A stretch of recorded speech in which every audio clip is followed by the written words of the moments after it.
So every time we do one of these retreats, I always pray that the readings somehow tie into the theme. And when I read the readings this morning, I thought, oh, this is so perfect for St. John of the Cross. First of all, the psalm has the well-known refrain, "Holiness befits your house, O Lord." A refrain we sing, especially in the Eastern Orthodox Church, "Holiness befits your house, O Lord." And Paul tells us in 1 Corinthians chapter 3, he asks us, "Do you not know that you are God's temple and that God's Spirit dwells in you?" And we know we're made in the image and likeness of God, and therefore holiness befits us. We're God's house. And they say St. John of the Cross's main trait, his primary trait, was sheer holiness. And his teaching doesn't just call us to be holy, he calls us to be really holy. And so, again, holiness befits thy house. You couldn't have a better psalm for today. And also from Isaiah, the call of Isaiah, we see that an angel takes an ember from heaven to purify him. And this could almost be a summary of St. John of the Cross. If we want to be made holy, pure, reach the perfection of love, heaven has to touch us. We can't do this by our own strength or whatever. We need to be touched by heaven. Heaven has to come down and touch us. And then in the gospel, just in terms of the life of St. John of the Cross, the Lord says, it is enough for the disciple that he become like his teacher. And John of the Cross was one of the many saints, I guess all the saints. He wanted to be like Christ, not just in his glorification, but even in his suffering. And in particular, in the way St. John of the Cross died, there was this desire to die a little bit like Christ. And then finally, also in the gospel, Jesus speaks about how the Father, he takes care of the sparrows. Every hair of our head is numbered. We don't have to worry about anything. The Father is taking care of us. And again, this was another one of John of the Cross's characteristics, was he was a man of abiding peace and serenity. He went through some awful, excruciating trials in his life, and what was most noticeable or shocking was he maintained his peace. He trusted in God. He saw everything that happened to him coming somehow, ultimately, from the hand of God. And so again, a wonderful introduction to St. John of the Cross. I want to share with you, as the beginning of this retreat, the first talk, just the life of St. John of the Cross, because I want you to encounter St. John of the Cross today in different ways. And so let's just begin by looking at his life. He's the great Spanish mystic. He was born in 1542. He died in 1591 at the age of 49. He lived at the time of the Protestant Reformation, and he is a doctor of the church. That means that his teaching is universal.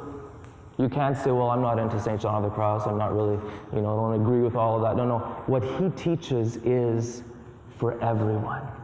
When someone goes to the church and says, hey, what does the church have to say about growth towards union with God? The church would say, go to St. John of the Cross. His teaching is what the church teaches. So a doctor of the church means a universal teacher.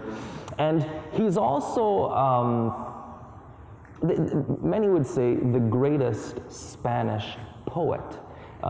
Perhaps simply because his poems have been translated in probably just about every language, and people in Houston have a whole retreat talking about his poems and all that, and there's no Spanish poet who has been so read, but also his ability to describe the heights of mystical union. They say he's pretty much unparalleled. And that's why they consider him one of the eagles. You know, there's 4 Gospels, Matthew, Mark, Luke, and John.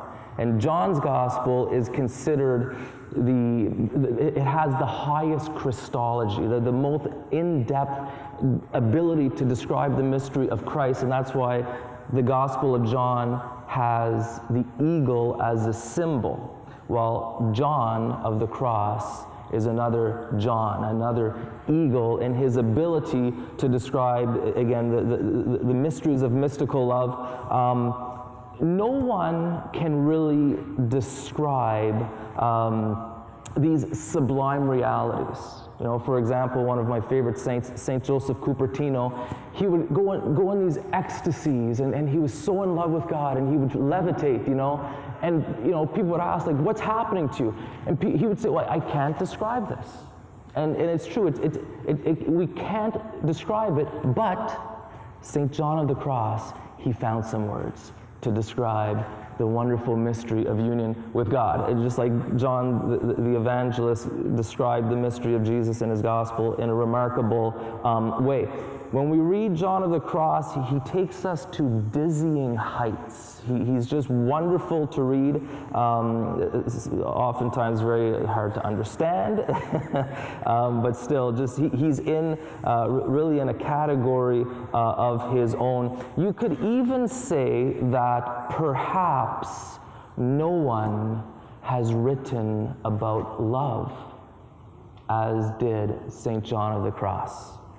Again, maybe obviously the Gospels and St. Paul, maybe St. Augustine, but in terms of speaking about love, John of the Cross is one of the great towering figures. He worked with St. Teresa of Avila, another great mystic, and Teresa of Avila had the highest regard for St. John of the Cross, who was about 25 years younger than she was. She said of St. John of the Cross, he is a divine, heavenly man. She also said, you would never believe how lonely I feel without him when he was away. She also said, he is indeed the Father of my soul. Now this is a man 25 years younger than her, and she is a great mystic, and this is the regard she had for young St. John of the Cross. She also said, people look upon him as a saint, which in my opinion he is and has been all his life. So again, St. Teresa of Avila had a very high regard for St. John of the Cross. They say his primary charism was forming souls to perfection. And one of the examples of this even later was Saint Teresa of Lisieux. Saint Teresa of Lisieux, another great saint of the church and another doctor of the church. Saint Teresa said that for 2 important years of her life, of her spiritual formation, the writings of St. John of the Cross were her only food. She just spent 2 years immersing herself in the writings of St. John of the Cross, and she said she considered herself a true daughter of St. John of the Cross. And again, when we think of the heights of holiness that St. Teresa of Lisieux reached in such a short time, was she 24 when she died? It's an example of just John of the Cross's charism of forming souls to perfection. So let's just look at his early life. I'm just going to hit a few key points of his life, and in the talks I'll mention some other things about his life. But it's interesting, his dad belonged to a wealthy family of silk merchants, and one day on a business trip he met Catalina and fell in love. But she was from a poor family, and it was considered shameful for someone like him to marry a girl of her low position. But guess what he did? He married her anyway. And because he did that, his family disinherited him. So he had to take on the trade of a weaver, considered a lowly trade, and he and Catalina lived a life of relative poverty. But it's an example. The reason I bring this up is St. John of the Cross, who was the third of three children. St. John of the Cross, his whole spirituality teaching is on giving up, letting go of the things of the world in order to choose the greatest love. And already his dad modeled that in his own life. His dad chose Catalina, his love, over wealth and the things of the world. St. John of the Cross's dad, Gonzalo, died when John was 2 years old, and then later John's brother Luis died, and so John was left with just one brother, Francisco. And John had when you teach about St. John of the Cross and Teresa of Avila, you spend so much time studying them and all that. They become like close friends, so we tend sometimes just to refer to them as John or Teresa. So I don't mean any disrespect if you hear me just calling him John. It's out of love for him, not disrespect. But anyways, St. John of the Cross had a great love for his brother, and in his life he used to introduce Francisco as, he would say, "May I introduce you to my brother, who is the treasure I value most in the world." Isn't that beautiful? So some people think that St. John of the Cross was really severe, talking about detachment and not, having any attachment. But he was a man who could love, but always in an ordered way, in a proper way. And so again, a man who loved dearly. He was educated by the Jesuits, and as a young man worked in the hospital as kind of what we would call a nurse. He would care for the sick. And then at the age of 21, he joined the Carmelites. And he joined the Carmelites because he wanted to give himself totally to God. And he saw in Carmel and in the Carmelite order a community that would allow him to pursue that. And it's important for us, if we look at St. John of the Cross, to understand something of Carmelite spirituality. When John would have been formed as a young novitiate, he would have learned the basic principles of Carmelite spirituality. And in particular, and I want to quote this to you, it's often quoted to just give an example. Part of his formation from the Book of the First Monks says, "The goal of this life is twofold. One part we acquire, with the help of divine grace, through our efforts and virtuous works. This is to offer God a pure heart, free from all stain of actual sin." So that's the first part of this life. We, always with the help of God, because we can't do anything without grace, but we, with our efforts and trying to grow in virtue, we try to rid ourselves of sin and offer God a pure heart. But listen to this. The other part of the goal of this life is granted us as the free gift of God. Namely, to taste somewhat in the heart and to experience in the soul, not only after death, but even in this mortal life, the intensity of the divine presence and the sweetness of the glory of heaven. That's a summary of Carmelite spirituality, to taste heaven on earth even now. After purifying ourselves, to taste heaven even now. This is to drink of the torrent of the love of God. And these two goals of Carmelite spirituality is basically what St. John of the Cross elaborates on in his own teaching and how to attain that. St. John of the Cross heard from the Lord Jesus, "You will love me in an order that you will raise to a new perfection." So he understood that he was to join this order, but that he was meant to be part of raising it to a new perfection. Because at the time of St. John of the Cross and St. Teresa of Avila, there was an odd kind of laxity in the religious life. It was more apparent with the sisters. It is said that St. Teresa of Avila, before she reformed the Carmelites, some of the sisters of a higher class would actually have servants serving them in very elaborate habits, like expensive materials, and a lot of them would spend tons of time, you could say maybe gossiping in the parlor, like talking, and their life really wasn't one of Carmel, And then John of the Cross, the brothers too had some issues that were a little more minor. But anyways, I want to mention something also about St. John of the Cross being a Marian saint. And a lot of people don't realize this. St. John of the Cross had a tremendous love and devotion to the Blessed Virgin Mary, and it started, it seems, at a young age. There's a story that St. John of the Cross told his whole life, and usually, laughing and with pleasure, making fun of himself. But he told the story when he was 4 or 5 years old. He and some friends were playing. They were throwing sticks into a little pond. And when he went to take a stick out of the pond to throw it back in, he fell in, and he was up to his neck in water, and it was muddy water, and about to drown.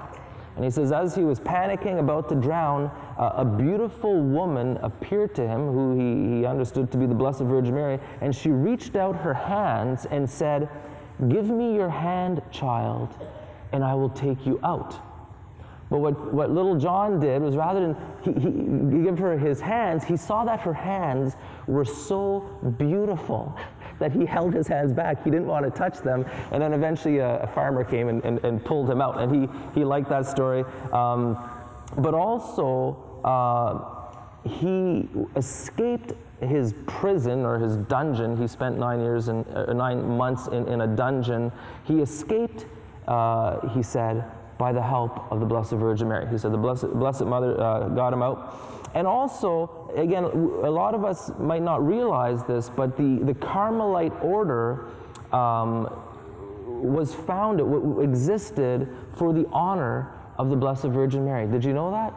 The Carmelites say the order which had been established for the honor and service of Our Lady. So, and the order was called, and I guess still today is called Our Lady's Order.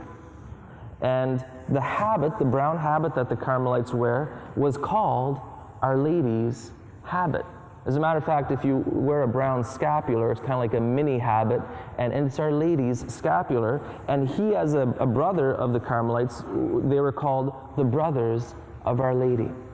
So he had a tremendous devotion to Our Lady, and we know that Our Lady has a wonderful way of leading us to holiness as well, leading us to her Son Jesus. And so I thought I would just highlight St. John of the Cross's devotion to Our Lady. So St. John of the Cross was 25 years old when he met Teresa of Avila. She was 52. She had already begun the work of reforming the Carmelites, and she invited John to join her in her work. John was at the time a little discouraged with his order, because he wanted to live that simple life of contemplation, of silence, solitude, penance, but their life was kind of busy. They were involved in academics and all that, and he wasn't living the Carmelite ideal, he felt. So when he met Teresa of Avila, not only did he recognize her wonderful holiness, but also the work of reforming the order was something he was happy to do. He was actually considering leaving the Carmelites to join the Carthusians, a more radical group, because he wanted to just love God in silence and solitude and not live a busy active life. Nothing wrong with a busy active life, but he felt called to a strict contemplative life, or a stricter contemplative life. So it says when they first met, they understood each other from the first. So they say when souls are at the heights of holiness, they recognize that in each other immediately. St. Faustina talks about that. Person who is in mystical union or whatever, recognizes people who are in the same place. And that's what happened with John and Teresa. And she shared with him her project of restoring the primitive order, and John of the Cross agreed, and he began the reform of the male branch, the brothers and the priests. And again, they were kindred spirits, both deeply in love with God. And as a matter of fact, there's one well-known story where on the Feast of the Holy Trinity, John of the Cross loved to contemplate the Trinity. He was visiting Teresa of Avila. He was sharing with her his thoughts on the Holy Trinity, and he went into an ecstasy and began to levitate, and so did St. Teresa of Avila. The two of them were levitating together, and Teresa of Avila was a little embarrassed by the whole thing, and it says she happily apologized, saying, "One cannot speak of God to Father John of the Cross, because he at once goes into an ecstasy and causes others to do the same." So just to give you an idea, these two giants of the interior life really were like two fires kind of helping each other out.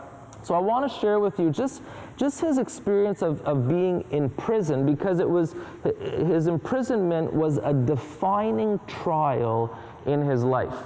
Kind of like Immaculée spending 90 days in that bathroom, it was a defining trial in her life. So too, St. John of the Cross, he spent 9 months imprisoned by the original Carmelites, and there's a lot of talk about why he was imprisoned. They say there was a conflict of jurisdiction. Who had the ultimate authority? The Pope sent a visitor who was supposed to have full authority, but the prior didn't think his authority was still valid, or whatever. Something like that. The point is the original Carmelites, they didn't like what St. John of the Cross was doing, so they put him in a dungeon.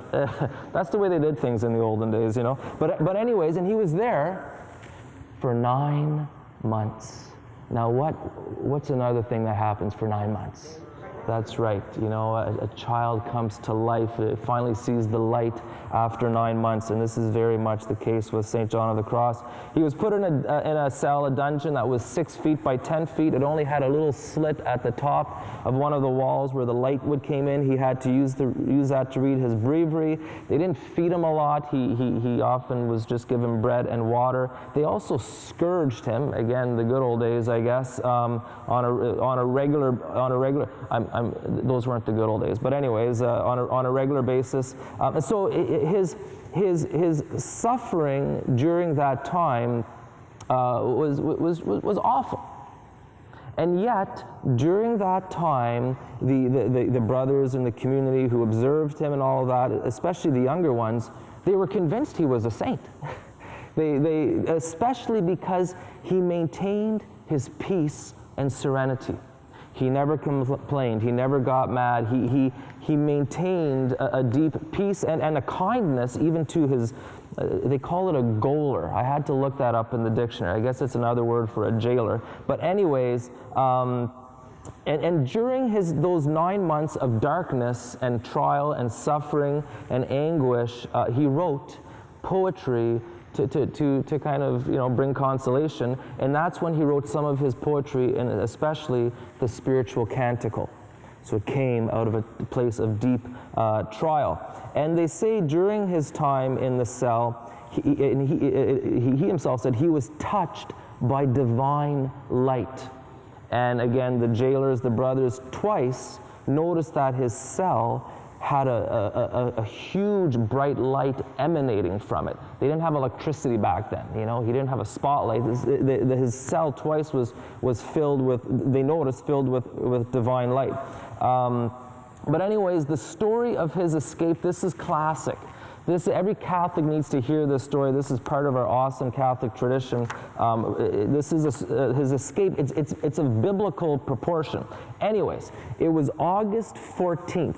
The day before the Feast of the Assumption. He was weak. This is after 9 months, weak, laying on the floor of his cell, and the prior comes in and noticed that John of the Cross didn't even notice that anyone came in. He was deep in thought. So the prior kind of, you know, pushed him a bit with his foot and said, "Hey, what are you thinking about?" And St. John said, "Tomorrow is the feast of Our Lady. It would bring me great consolation to celebrate Mass tomorrow. Now, isn't that a beautiful desire? Don't you think our Blessed Mother would love that desire? He didn't ask for, I don't know what, a cold beer or whatever. He just, I want to celebrate Mass in honor of Our Lady. And the prior's response was, not in my time. So, anyways, the following night, Our Lady appeared to John. She said, "Have patience, my son, for your trials will soon cease. You will leave this prison, say Mass, and be consoled." And then Our Lady let him see in spirit a window high up in the gallery overlooking the Tagus River, and told him that he would descend from it, and that she would help him. She also showed him how to unscrew the 2 locks of his prison, the lock of the dungeon and that of the hall.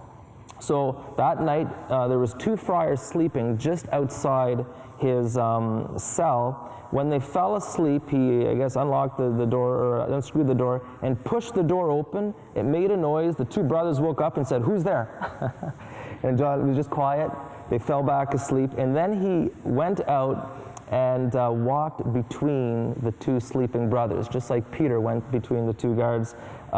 He made his way to that window, and he was following interior commands, kind of directing him.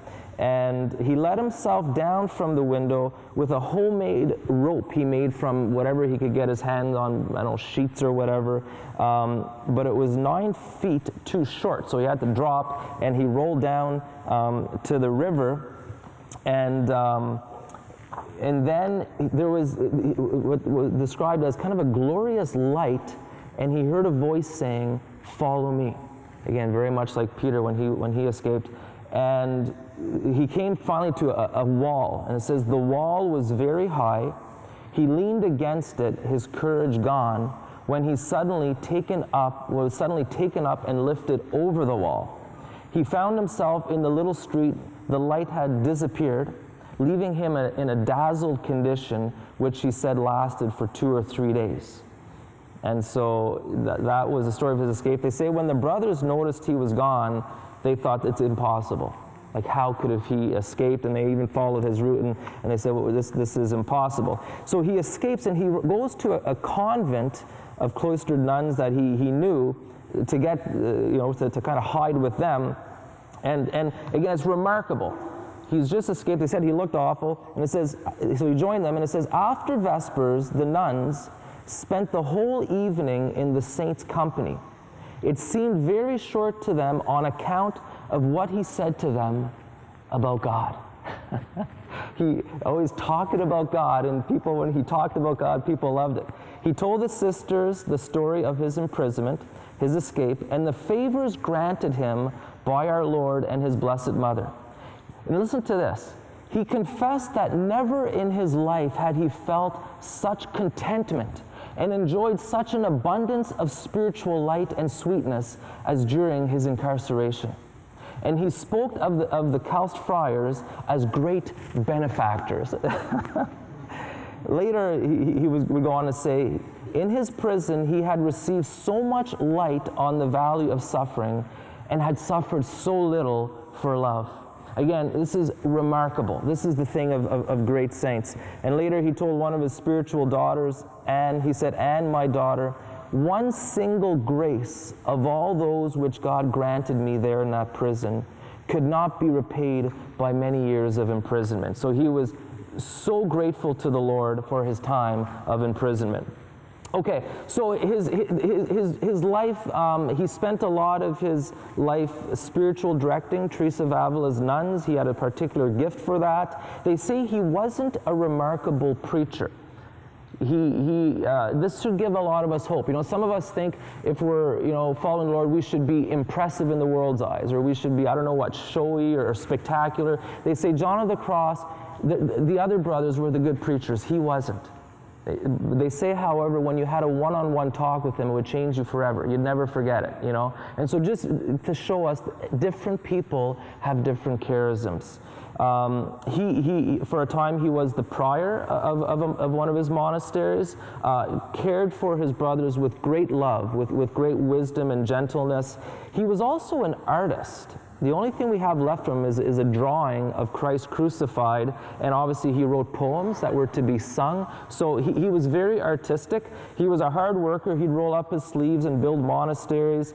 Towards the end of his life, a lot of his night was spent in prayer, sometimes bowed before the Blessed Sacrament. He had a tremendous love for nature, would spend a lot of time in nature, contemplating God's creation, and he writes about this in his writings and his poetry. He was a good exorcist. If other exorcists couldn't cast out a demon, oftentimes St. John of the Cross could. He also emanated the odor of sanctity. I don't know if you've heard about that. Some saints, especially when he was sick and his body was beginning to, fall apart, people who cared for him noticed a beautiful smell, and even after his death. Anyways, he was also characteristic, even though he reformed the brothers to be more radical and more according to the primitive observance, he didn't treat his brothers like machines. And they say some of the brothers were trying to be so rigorous that they didn't have wisdom about humanity and how to properly care. One example is he would often take his brothers out to the countryside, to the river, to the mountains, and they would pray. And some commented, hey, you're spending a lot of time outside of the monastery.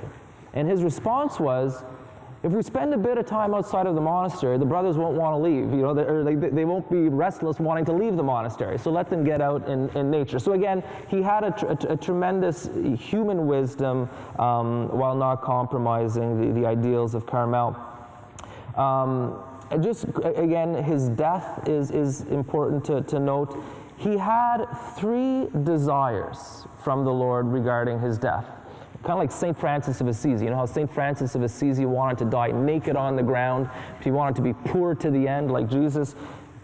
John of the Cross's 3 desires was that he not die a superior, because superiors have special privileges, that he die where he was not even known, because as he got known in places, people had a great reverence for him, and that he die after having suffered much. And the Lord granted him these 3 things. He was sick. He had to go to another city where no one knew him in the monastery. The superior didn't like him. They gave him a hard time. He suffered a lot, never complained.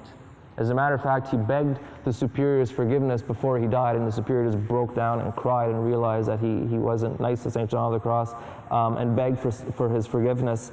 And as he was dying, they were reciting the commendation of the soul, the basic prayers, and he said, "Stop. I want you to read from the Song of Songs."